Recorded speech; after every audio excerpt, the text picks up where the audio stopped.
Hirschbräu, Doppel Hirsch Doppelbock.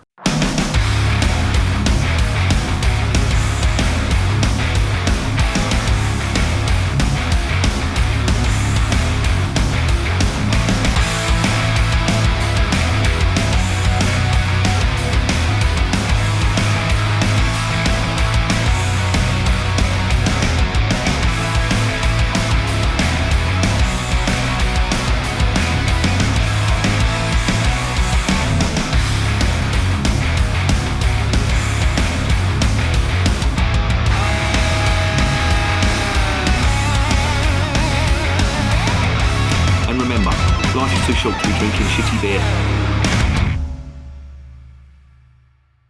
Fucking hell, that was a challenge. Welcome to another edition of Bands, Bikes and Booze Reviews. This is one from the Hirschbräu Brewery, and they are based in a place called Allgäu, which is in Bavaria, funny enough. And this is their Doppelbock offering. Now, I really should put a fucking rein on the beers I'm drinking tonight, because I've just had two Winterbocks, which were 7 and 7.5% respectively.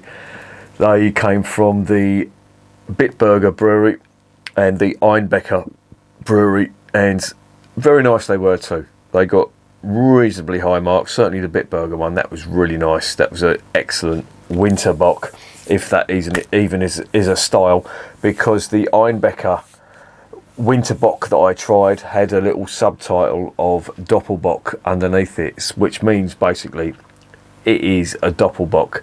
And I think the style Winterbock is something that was probably done for marketing, in my opinion, because it's a dark beer. It's supposedly designed to be drunk in the winter months, the colder months. However, the Bitburger offering was a lighter coloured beer, so all that shit goes out the window. Again, the marketing fellas have got their heads together and thought, we can market this at the winter, or during the winter I should say, and then they can make as much money as they can. But this stuff is different because it's in a 500ml bottle. First off, the other two were in little dumpies. They were 7 and 7.5%. This is 7.2%. Now, I did say on the other videos that I'm glad that they were in 330ml bottles, because these beers will fucking ruin you. Let's cut to the fucking chase. We all drink beer. We love beer. We know what the ABV means when we see it on the side of a bottle. And if you see 7.2% in a 500ml bottle, you know you've got to give that a little bit of respect. You cannot, well, you can if you want. I mean, fucking hell, I'm not going to be the judge advocate saying you can't drink that. You can, but you know the consequences. It will fuck you right up. Same with the Belgian stuff as well, the quads and the triples, even some of the doubles as well. You've got to give these beers respect. You're not drinking your 4% Carling beers now. These are hefty beers, full of flavour, and they will get you in serious trouble if you abuse them. However, that's not why they were designed. They were designed to be savoured. They are degustation beers, and they do have certain qualities that I really like in German beers. Now, Doppelbock is probably one of my favourite styles. I say that about every German style, don't I? Weiss beer, I'll go through phases. At the moment, Doppelbock is my favourite, but I do like a dark German beer. They just get it right. Do they get it better than the English, or do they do it better than the English, I should say? Debatable. I don't think there's an easy answer to that question. But Doppelbock really is a favourite style of mine. Now, this Hirschbra lot, they come from a place called Allgäu. And this beer was given to me by my mate Norby, and his missus, I think it's her uncle or her dad, I can't remember, but he actually lives in Allgäu. So he went there and he basically filled a shopping basket full of beer, and I've got quite a lot of it in my fridge. There's the Allgäu Buble beer, which I've reviewed on the channel. I think the original one went out just before the new year. So this is me doing the Doppelbock offering. Now, Doppelbock, as I say, is a very intense style of beer. The flavours on that are big. Some people may not like that because they do come across, in most cases, as quite sweet, very alcohol heavy, and some people might find that a little bit too treacly, you know, if you're used to lagers. And again, I don't mean this disparagingly to lager drinkers. When I say lager drinkers, I mean your average lager drinker, your average drinker that really isn't into specialty beers, or, again, no disrespect, but doesn't know much about beers. These beers may be a little bit too hefty for them, maybe a little bit too sweet. I think given the chance they would probably appreciate it, but yeah, the world is full of macro brewed nonsense now. Anyway, let's not go into a rant. I'm going to try and make a resolution for 2023 not to fucking rant on my videos. How long that will last, I do not know. Probably. I'm getting fucking sick of this dry January already, and it's the 1st of January. Far too long, in my opinion. So I thought, fuck it, I'm going to have a beer. But there you go. Anyway, let's fucking get out of that cul-de-sac and let's get back onto this beer. Now, as I say, Hirschbräu, I should say, are a Swabian brewery, and they come from a place that is quite near the Austrian border. I mean, it really is the back and beyond. Lovely place, really does remind me, judging from the photos, of the Highlands of Scotland. Really nice, up in the Alps, and that is quite good for a brewery like this because they do use their own artesian well. And I've always said one of the key ingredients to German beer is the water, and I do think that is why we over here in the UK cannot brew really good bottom fermented beer, and I think it's down to the water. I think to brew great lager, great bottom fermented beers, in fact, I think you do need exceptional water. And when I say exceptional water, I mean spring water, that type of thing. And that's what the Bavarians have in abundance. The hops they've got as well are out of this world. Hallertau is the biggest hop growing region in Germany. And I think it's testimony to how seriously they take brewing beer. I think the Czechs and the Belgians, and to an extent the UK, although that is faltering at the moment.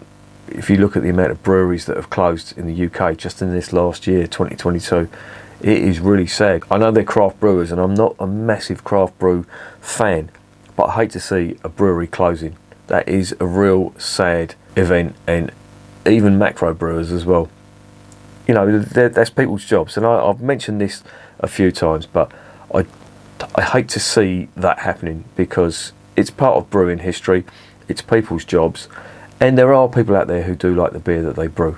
Now, I'm probably not going to knock their taste if that's what they like to drink, and it's their money. Who am I to fucking judge them? But it's always sad when you do see breweries closing, and sadly in 2022 that has really been a phenomenon, which I really hope doesn't repeat in 2023, because at this rate, and I've mentioned this in a couple of videos as well about the hop growing decline in the UK. Would you believe North Korea grow more hops than the UK at this present time? Them fucking commie bastards, them commie pinkos, the bedwetting bastards are growing more hops than we are in the UK, and that is not on, and that needs to stop. Pull your finger out, Britain, for fuck's sake. Anyway, relax. I said there wasn't going to be any rants. Let's get back to this beer. There isn't much on this brewery in terms of history, but what I did glean, and I want to make this point. I'm not doing this as in some way of coming across as gloating over what's happened. But on, I think it was February the 23rd, 1945, this brewery was totally destroyed. The area was bombed. I'm not sure whether it was in a daylight raid or a night raid, but so I can't pin it on the Americans or the British, but it was bombed and totally destroyed. Now, the reason I always highlight this is because, for two reasons. Some breweries in Germany don't list World War II at all. It's like it's been expunged from the history books, which it's up to them. If they want to list it, then that's fine. But if they don't, then again, that's their choice. But I think it's a good idea to do that if your brewery has been destroyed by events during World War II, because it is no mean feat to come back literally from the ashes and like a phoenix from the flames, as they say, and carry on brewing again. That really does cement the will to brew good beer. And if you can come back from that and brew exceptional beer, that really is a feat. I don't think, well, there must have been British brewers that have done that as well. They don't really list that in their histories. And you got to remember, Britain was bombed during World War II, but not as much as Germany. Germany was bombed day and night. Various regions in Germany, Bavaria especially, Munich and Nuremberg and all the areas around there. There was some juicy targets for them bomber pilots, and it was heavily hit. Not so much as the northwest of Germany, you know, the Rhine, Wuppertal, places around there, the Ruhr basically. That was the industrial heartland of Germany, and that was bombed to shit. So I'd imagine a lot of breweries from around there as well have literally, if they haven't gone under, they've come from the ashes of the destruction of their breweries and dusted themselves off, literally, and gone on to brewing beer. So I want to make that clear. And I do make a point of highlighting that in my reviews, because it is no mean feat. And same for the Belgian brewers as well, who had their equipment confiscated by the Germans when they occupied both in World War I and World War II, and they've come back from that as well. So again, that's no mean feat. But there you go. I am digressing. Let's get back on to the beer.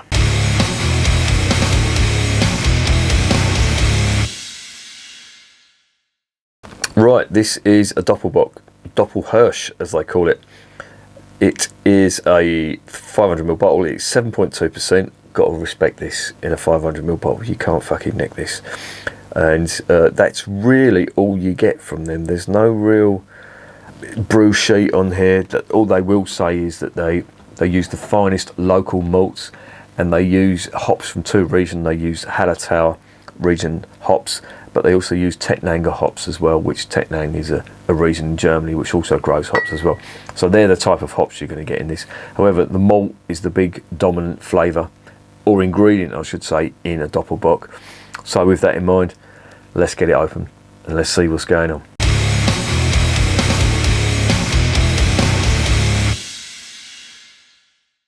Right, oh, there you go.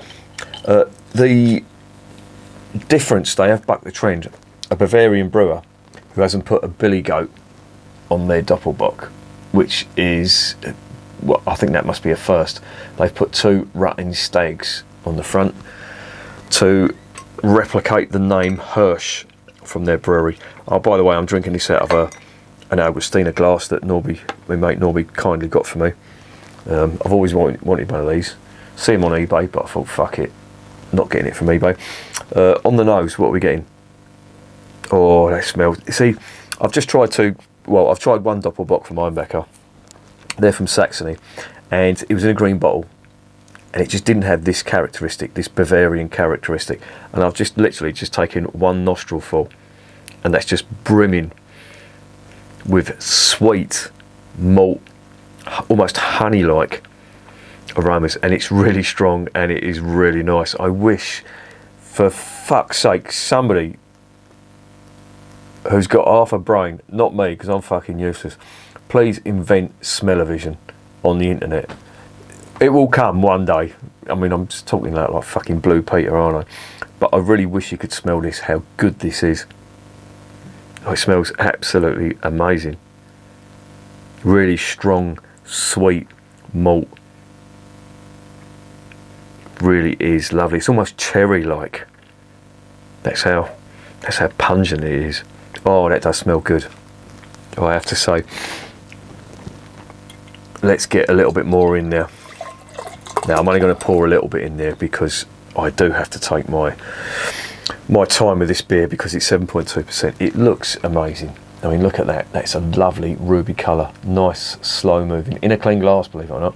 I washed this one by hand, so there you go. I've taken your advice, all you commentators who've said to wash these by hand and not put them in a dishwasher. Very good advice. That's what I'll be doing from now on. That aroma is just, it's almost like cherry jam, if you can imagine that. Very sweet and lovely. Exactly what I would expect in a German Doppelbock, or a German Doppelbock, a Bavarian Doppelbock. It looks nice. Does it taste nice though? Let's find out.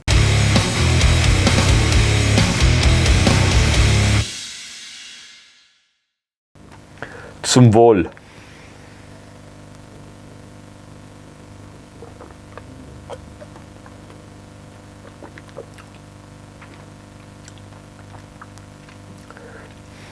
That is beautiful. That is absolutely gorgeous. There is no mistaking it. Oh, on the finish, a little bit of ethanol.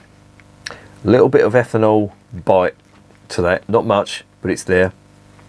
And it complements that big, sweet caramel malt finish. This is really good. Oh, do you know what? Doppelbocks, I don't try it that often, but when I do, and there's a good one, they are just so welcoming. Very complex as well, and I'm getting varying degrees of malty overtones on this that contain quite complex flavours, so I'm going to have to give you a breakdown. I'm not going to get too poncy in my descriptions, but I'm going to try and describe this as best as possible. Now, this has come out of the fridge. It's a little, it was quite chilled, and I left it for, I would say, 20 minutes just to get room temperature. It's not room temperature now. This is chilled. That's how it should be. Remember, this is bottom fermented, but this is, I think, the perfect temperature to drink a Doppelbock, because I'm getting all the flavours, but still getting the refreshing quality of this beer.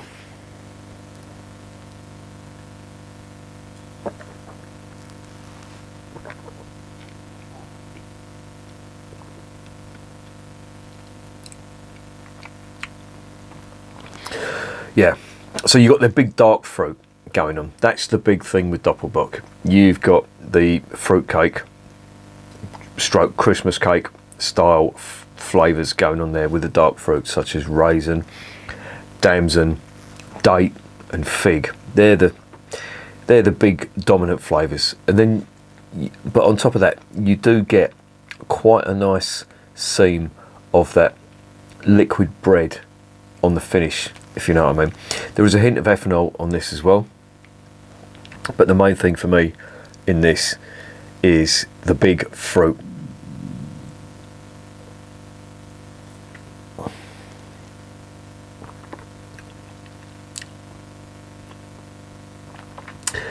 And again, the cherry that I mentioned earlier, the black cherry, that is there too. Oh, this is so good. This is fantastic. It's a typical Bavarian Doppelbock. Slightly, well, I haven't tried Doppelbock in a while, so this is probably me going way overboard on a style that I really do like. Now, as I've said in a couple of other videos in the past, my favourite is the Kloster Weltenberg, the oldest brewery, arguably the oldest brewery in the world. It's their Doppelbock. That is amazing stuff. It really is sublime. It really is. I'd go as far as to say it's the best Doppelbock in Germany. But this is very much in keeping with that style. Is it better than the Kloster Weltenberg? I'd have to do a back-to-back comparison. I'm going to err on the side of caution and say no, but this is really good. I really do like this.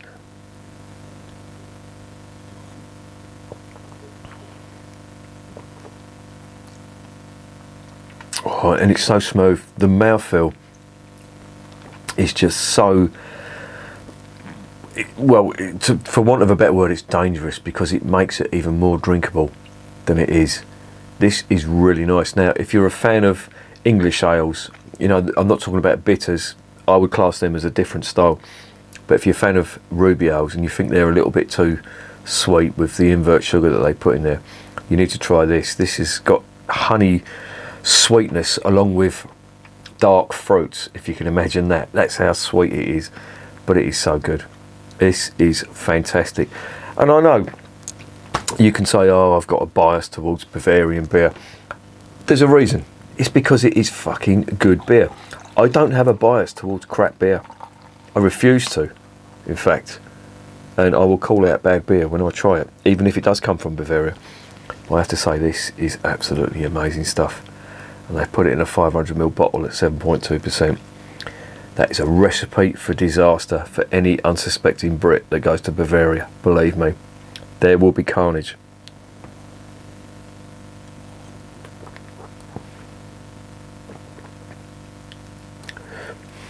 It's just so good.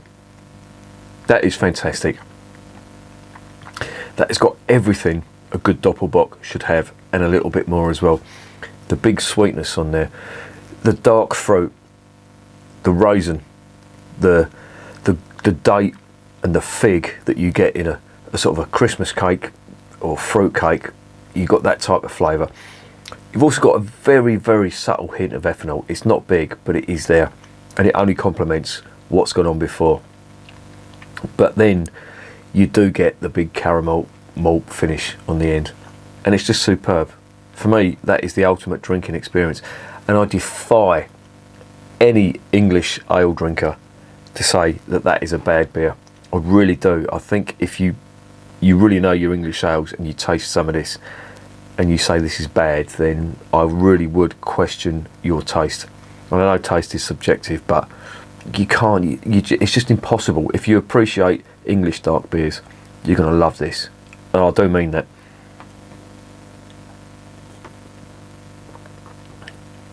Oh, it's just amazing. It really is.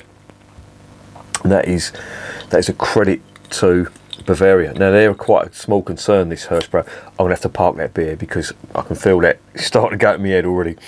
They're quite a small concern, even though they've been going since 1657. But that is absolutely superb. And yeah, you're not going to go wrong with this.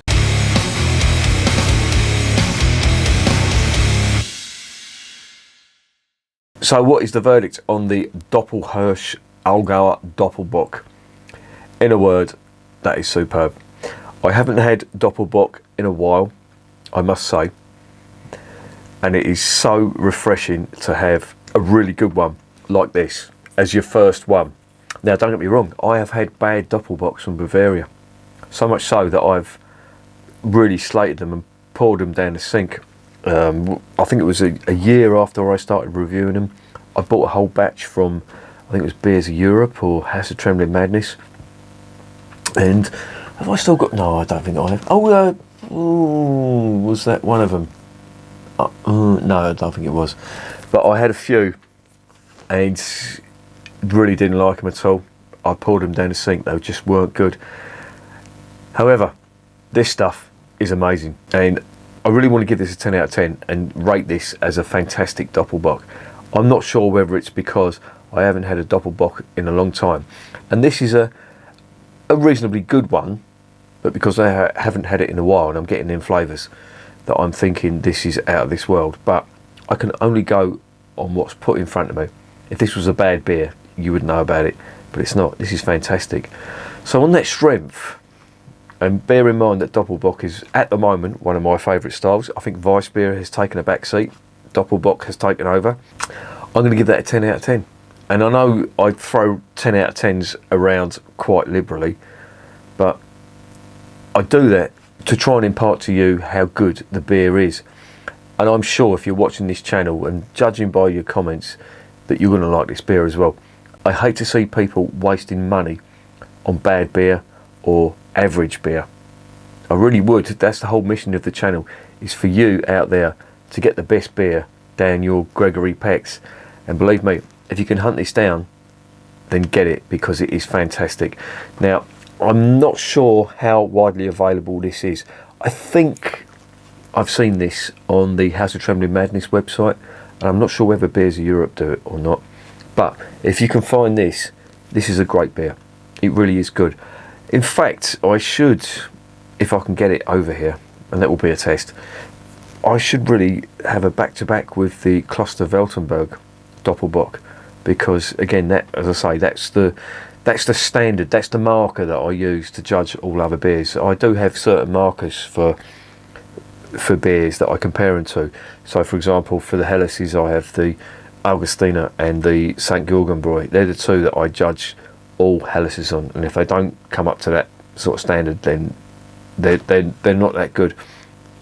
For Doppelbocks, I use the Kloster Weltenberg Doppelbock, and I'm wondering whether this could be another little contender, because the Augustiner is the big boy and the St. Georgenbräu is the little boy, but the two are just as good in my opinion.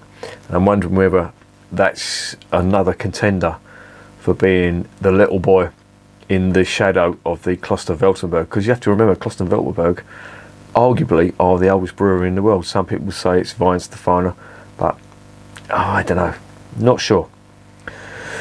But what I do know is this is a great beer, and this is a worthy 10 out of 10.